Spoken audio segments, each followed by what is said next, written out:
दुआरे उनके बन जाओ, नारायण सेवा में आओ।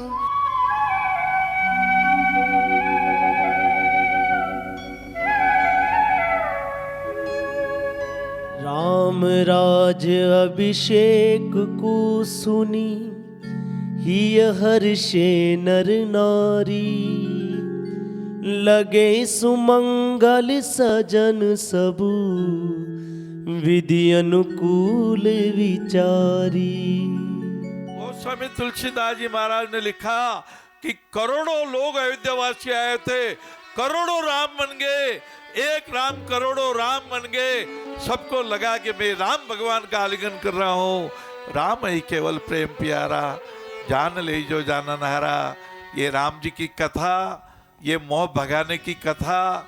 और ये गरुड़ जी को भी जब संदेह हो गया कि अरे ये नागों ने भगवान राम को डस लिया और चारों तरफ नाग पास बना लिया, मेघनाथ का नाग पास। और ये राम भगवान है, विष्णु भगवान का अवतार है, तो ऐसा क्यों हुआ? और वो शिव जी के पास जाते हैं, पक्षीराज गरुड़ जी। और शिव जी कहते हैं खग समझे खगई की भाषा, उनको काकभूषण जी के पास भेजते हैं। बोले काकभूषण जी महाराज की जय। लोमस ऋषि के शिष्य।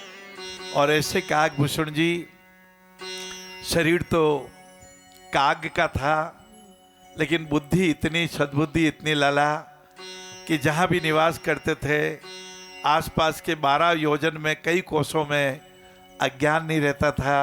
पहला पूछा कि नरतन समन कवने देही जीव चराचर जाति थे। सबसे बड़ा शरीर कौन सा, सबसे बड़ी योनि कौन सी? कि इंसान, इंसानियत। हाँ, पावनता, सरलता, उदारता, सच्ची विचारधारा, सच्चे भावता। हाँ, सबसे बड़ा सुख कौन सा है? कि संत मिलन। सबसे बड़ा दुख कौन सा है? किसी को कष्ट देना, किसी का अहित करना, कोई होते हुए काम में विघ्न डालना। इससे बड़ा कोई दुख नहीं है बाबू। और संत और असंत, संत जो उपकार करे, और असंत कौन होते हैं? जैसे सांप और चूहा। चूहा खाता कम है, बिगाड़ता ज्यादा है। बोरी पे छेद कर दिया, अब उसमें गेहूं नीचे निकल के 2-4 किलो नीचे गिर पड़ा, छेद बड़ा हो गया, सारे गेहूं बर्बाद हो गए। कितना खाएगा? कितना तो शरीर है। हाँ, फिर मानस रोग। मानस रोग क्या होते हैं? 7 प्रश्नों में एक प्रश्न ये भी होता है। और एक बात आप लिख लो डायरी में, मानस रोग का बहुत सुंदर उत्तर दिया है। कामवात कफ लोभ अपारा, क्रोध पित्त नित छाती जारा, मोह सकल व्याधिन के मूला, एहि ते उपजई बहुसूला। ये अधिक काम वासना वात रोग पैदा करती है। अंगुलियां ऐसी हो गई, जोड़ों में दर्द हो गया, जोड़ मिल गए, ये वात रोग हो गया। ये जठराग्नि बंद हो गई, ये पाचन तंत्र समाप्त हो गया, ये शरीर में कमजोरी आ गई, ये वात रोग। और कफ, निमोनिया हो गया, अस्थमा हो गया, लोभ, लोभ पाप का बाप लोभ, ये मानस रोग है। और क्रोध पित्त नित छाती जा रहा, लामों ने खता की और सदियों ने सजा पाई। भाइयों बहनों, ऐसी खता कभी मत करना। क्रोध को अपने पास मत आने देना। ये क्रोध हमारा आपका शत्रु है। और ये कान भगवान ने अच्छा सुनने के लिए दिया है, इनको सांप की बांबी समान मत बनाना। श्रवण अंध्र ये भवन समाना, जिन हरि कथा सुने नहीं काना, श्रवण रंध्र ये भवन समाना। हरि की कथा करते हरि का काम करना, ये दिव्यांगों को खड़ा कराएंगे, दिव्यांग भी अब दौड़ेगा, अपनी लाठी छोड़ेगा। सब धर्मों की एक ही बात, प्यार बढ़ाओ सबके साथ, सारे काम राजी राजी, सारे काम राजी राजी। तेरा भाना मीठा लागे, तेरा भाना मीठा लागे। सेवा करेंगे समाज की, प्रेम करेंगे परमात्मा से, त्याग करेंगे स्वयं पर, और भगवान श्री राम की जय जयकार के साथ राम तिलक हुआ, राज दरबार हुआ, और कहा कि राम के भगवान में राम राज।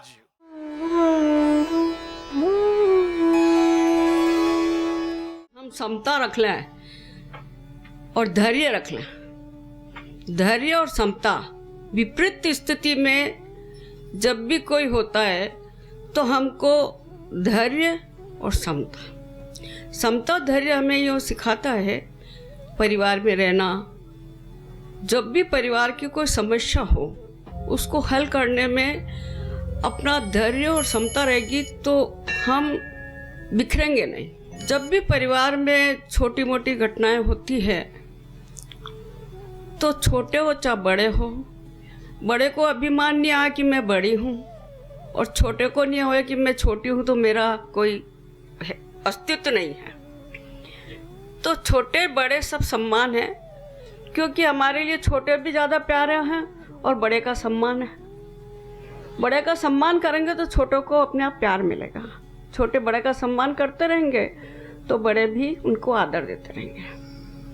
कभी कभी क्या होता है कि हम परिवार से, समाज से, पड़ोसी से सब आशाएं ज़्यादा रख लेते हैं। आशा ज़्यादा होती है, कभी कोई काम नहीं आता तो हमें बहुत बड़ा दुख होता है कि हम तो उसके काम आए, वो हमारे काम ही नहीं आए। तो ये भी सोचना गलत है। हम किसी के काम आते हैं पर उसका परिउत्तर नहीं चाहिए कि हमारे भी वो काम करे, हमारे साथ दे, हमारे दुख सुख में। हमें सबका साथ देना चाहिए। परिउत्तर है कि समता और समभाव जब भी रह सकता है कि हम सबके साथ अच्छा व्यवहार करें।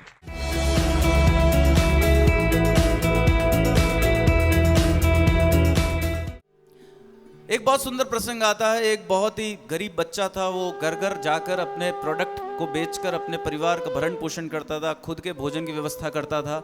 वो एक मोहल्ले में जाता है, एक दिन उसका सामान नहीं बिकता। वो बहुत दुखी, निराश, परेशान हो जाता है। उसको भूख बहुत जोर से लगी है। वो सोचता है अब किसी दरवाजे को खटखटाऊंगा तो सीधा भोजन की मांग कर लूँगा। वो एक दरवाजे पर जाता है, दरवाज़ा खटखटाता है, अंदर से एक लड़की आती है। वो हड़बड़ाहट में भूल जाता है कि मुझे भोजन मांगना था। वो कहता है मुझे पानी दे दीजिए, मैं प्यासा हूँ। वो लड़की समझ जाती है, बहुत थकान है उसके चेहरे पर, बहुत भूखा लगता है। वो अंदर जाकर पानी नहीं लाती, एक गिलास बड़ा सा दूध ले आती है।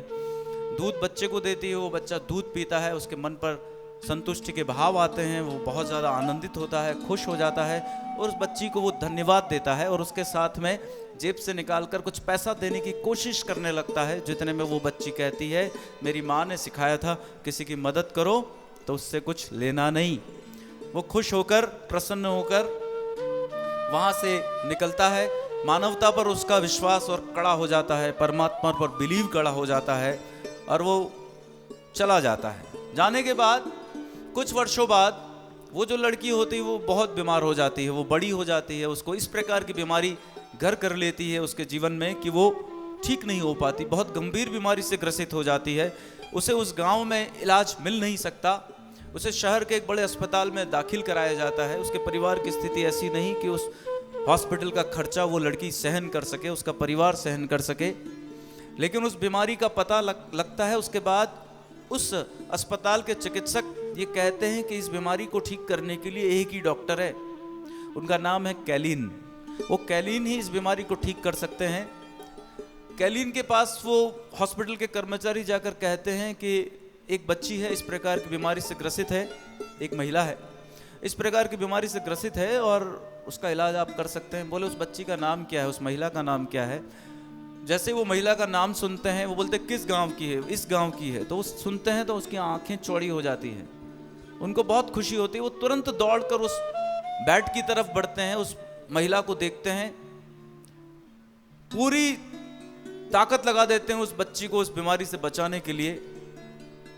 कुछ समय की मेहनत रंग लाती है और वो बच्ची गंभीर बीमारी, जानलेवा बीमारी से बाहर आ जाती है। उसके पश्चात जब वो ठीक हो जाती है तो वो डॉक्टर उस हॉस्पिटल के ऑफिस में जाकर उसका बिल लेते हैं। बिल देखते हैं, उसके कोने में एक नोट लिखते हैं और उस बच्ची तक उस बिल को पहुंचाया जाता है। वो महिला जब उस बिल को देखती है, खोलते हुए सोचती है कि मेरी जान तो बच गई, लेकिन ये बिल तो मेरी जान अवश्य ले लेगा। उस बिल पर उसके निगाह जाती है। उसके बाद उस छोटे से नोट पर जो कोने में लिखा गया है, उसकी निगाह उस नोट पर जाती है तो लिखा होता है कि 1 गिलास दूध से इस बिल का चुकारा कर दिया गया है। 1 गिलास दूध से। आप समझ रहे हैं बात को? इन्वेस्टमेंट कितना किया उस बच्ची ने? कितना किया? 1 गिलास दूध। और वो बिल 38 लाख रुपए का बिल था। कितने का? 38 लाख रुपए का बिल। आप ये समझ लीजिए, जब आप किसी का परोपकार करते हैं बिना लाभ हानि की इच्छा के, किसी की मदद करने के उद्देश्य से, किसी की पीड़ा व्याधि को दूर करने के उद्देश्य से, किसी के कष्टों को समूल रूप से नष्ट करने के उद्देश्य से आप किसी की तरफ 2 पैर बढ़ाते हैं, वो एक छोटा सा इन्वेस्टमेंट आपका वो कई गुना तब आता है जब आपको उसकी बहुत ज़्यादा ज़रूरत होती है। एक 10 रुपए के गिलास ने 38 लाख रुपए का बिल पेमेंट कर दिया। आप समझ रहे हैं बात? वो 10 रुपए के गिलास के पीछे उसके भाव थे कि उसकी भूख को शांत किया जाए, उस थके हुए बच्चे को राहत दी जाए।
कुछ दीनहीन जन की सेवा का काम कर लो, सेवा का काम कर लो, झोली में पुण्य भर लो। कुछ दीनहीन जन की सेवा का काम कर लो, सेवा का काम कर लो, झोली में पुण्य भर लो। कुछ दीनहीन जन की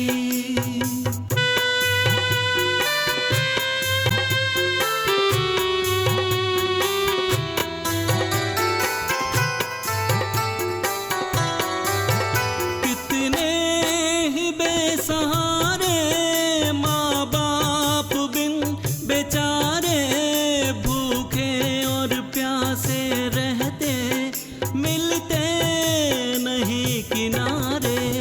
कितने ही बेसहारे माँ बाप बिन बेचारे भूखे और प्यासे रहते, मिलते नहीं किनारे। विकलांग है बहुत ही चौपाया बन के चलते, दुखियार